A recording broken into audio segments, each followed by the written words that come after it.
So, the spoilers are out for My Hero Academia manga chapter 340, and let me just say that I'm a little bit sick, so my voice is going to be a little bit hoarse, but that is not going to stop me from covering the spoilers this week, and we're going to jump right into it, but first, right after this.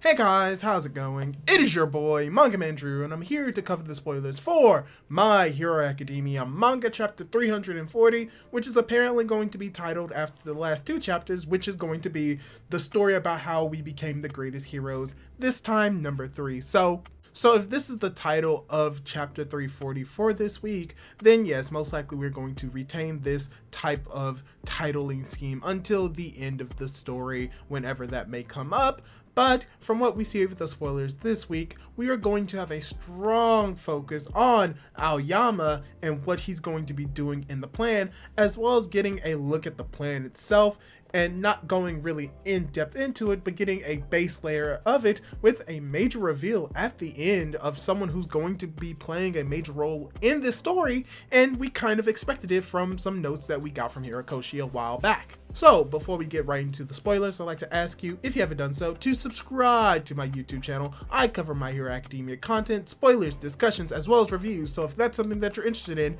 and you want to see more from this channel, subscribe. And without the way, let's get right into the spoilers. To start off, we have the chapter beginning with All Might and Hawks explaining that Aoyama's reveal that they have to reduce the number of people involved in formulating the plan as much as possible, and Ragdoll was called in, although she's a little bit sad about the Pussycats not being there, that she says that she will do her best to stop Search from being used for evil purposes. So from what we're seeing right here, we're going to get very few people involved with it, most likely just for the more meta reasoning of there could be spies everywhere like Aoyama that could relay information to All for One, so keeping it small and tight-knit makes sense, and it just makes sense for Ragdoll to be a part of it because All for One stole her quirk, which means that he wouldn't be working with her, so it's safe to bring her in, as well as the fact that she would have a lot of knowledge about the search quirk that All for One Shigaraki has, so she can find counters against it, so it's cool that we're going to get that. And going into the next line of text spoilers, we pretty much have All Might explaining the plan to Ragdoll and potentially anyone else that's in the room, as you have All Might putting two magnets on the board, one representing Shigaraki and the other All for One, and says that the top priority is to separate them. Shigaraki is now stronger than All for One, and as long as their consciousness is connected, the heroes won't win. The leader of the pilots asks why All for One didn't go to fight Star alongside Shigaraki, and All Might explains that it is because he would be affected by New Order, since there wouldn't be the confusion with the names. He then sets the condition for them to win: put them at a distance of at least 10 kilometers from each other. So yeah, we get an explanation of what the plan is, which is very cool. Also an explanation for why All for One couldn't face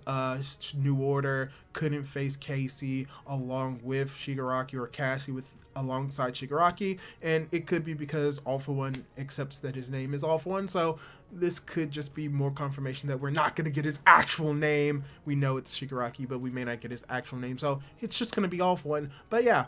it's a little bit more of explanation for stuff that happened prior, as well as building on the plan that we're going to get now, and a little bit more explanation for it. So we're going into the next line of text spoilers, where you have Tsukachi that talks about how All for One will use his soldiers well to avoid this being possible, which would be separating himself from Shigaraki. And you have Tsukachi, from what we see, is apparently saying that Dabi is going to be an example of that, because there is going to be a character like Dabi who can use area attacks and limit the opponent's movement, and that how he was able to do it at the camp as well as Gunga Mountain, and how he's not going to be the only one, and that in order to draw Shigaraki away from All for One, they must lure each of the strong villains and face them in isolation. So most likely this is setting up for the potential one-on-one fights that we're going to see, or the potential group fights between one of the strong villains. So they bring up Dabi. Most likely the Todorokis will be going after Dabi and isolating him, as well as potentially having other characters isolate other characters to try and separate them. So we're getting that established from what we see with the text spoilers, but we also see that the person that is in the room with them is actually Aoyama, and how they say that Aoyama is the key to this, as you have Tsukachi who's saying that he's still skeptical about trusting Aoyama, and how he understands the logic of why they should trust him, but that he still can't because he's someone that has betrayed society as a whole, as you have All Might saying that he does trust him, and that the teacher Aizawa trusts him, which apparently Aizawa is here as well, as he's talking to Aoyama face to face, which means that most likely they are all inside of Central Hospital. So with the next line of text spoilers, we have Aizawa talking to Aoyama face to face, and how you have the Yoshi looking doctor telling Aizawa that everything that's going on with Aoyama, that they aren't detecting anything that is irregular with Aoyama with his brain waves or anything like that, which pretty much confirms that All For One was controlling his family through fear and fear alone, which makes sense for something that All For One would do. As you have Aizawa basically ask Aoyama why he's so scared of All For One and why he still has that fear, to which Aoyama responds with the fact that he doesn't trust himself and that he doubts himself, and that how he's afraid that if he does hold their hand or work with his fellow classmates, that he may end up betraying them because of All For One and being told to do so by All For One. So this is very interesting. We're getting a little bit more introspective and understanding for why Aoyama didn't accept Izuku's hand, and it's because he doubts his own abilities. He doubts that he can trust himself to still be friends with them, and how if he were given the chance, that he believes that the failure of who he is at his core may lead to their downfall, so he doesn't want to be attached with them or help them with that fear in mind. So that's a very interesting to see where that's going to build up to, if not in this chapter, in future chapters involving Aoyama. And from there, we pretty much come to the end of the text spoilers and potentially the end of this chapter, where you have Aizawa, who says that he understands that when it comes to Aoyama, that he has to forcibly remove the fear from him, and that he says that even despite all of these circumstances, that the crimes that he committed cannot be erased, and that he's very likely that he won't be able to return to UA after the battle is over, and that even though the kids were a little bit more friendlier and kinder to him because, you know, they're friends, that he still prefers to speak the truth, that he has to continue fighting, and that the only thing he can do is fight. And apparently after Aizawa has finished speaking, Aoyama seems to be invigorated, as he begins to question if a single criminal can really make any difference, as you have Aizawa who pretty much tells him that he is not alone, and that the path that everyone will travel will be one that is side by side, and how he says that we see Shinzo in his hero uniform hanging from a tree, his friends from regular course saying that it's time, and he agrees. End of chapter. So from what we're seeing at the end of this chapter, Shinzo is most likely going to be playing a bigger role in this story moving forward. Now, what would that role be? And is it going to be tied to Aoyama? We just don't know, but the fact that he's being introduced into the story now in this chapter, connecting him to Aoyama, could potentially show that there's a connection there. As well as this is something that we should have expected, because Horikoshi has said that Shinzo will be playing a larger role in the story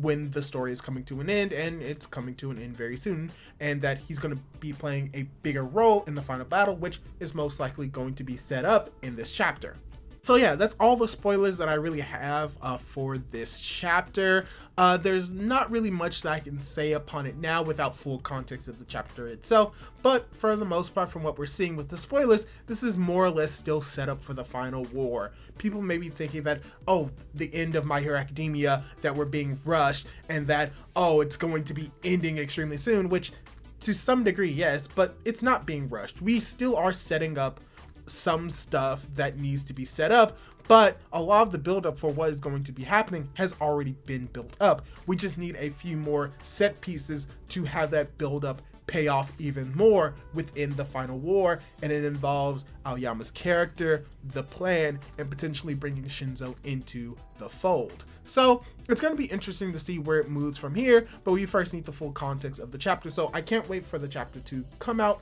proper, to do a review of it, and then potentially do a comparison between the official and unofficial translations to see what could and could have been missed from not having it translated officially. So hopefully this is something that you enjoyed.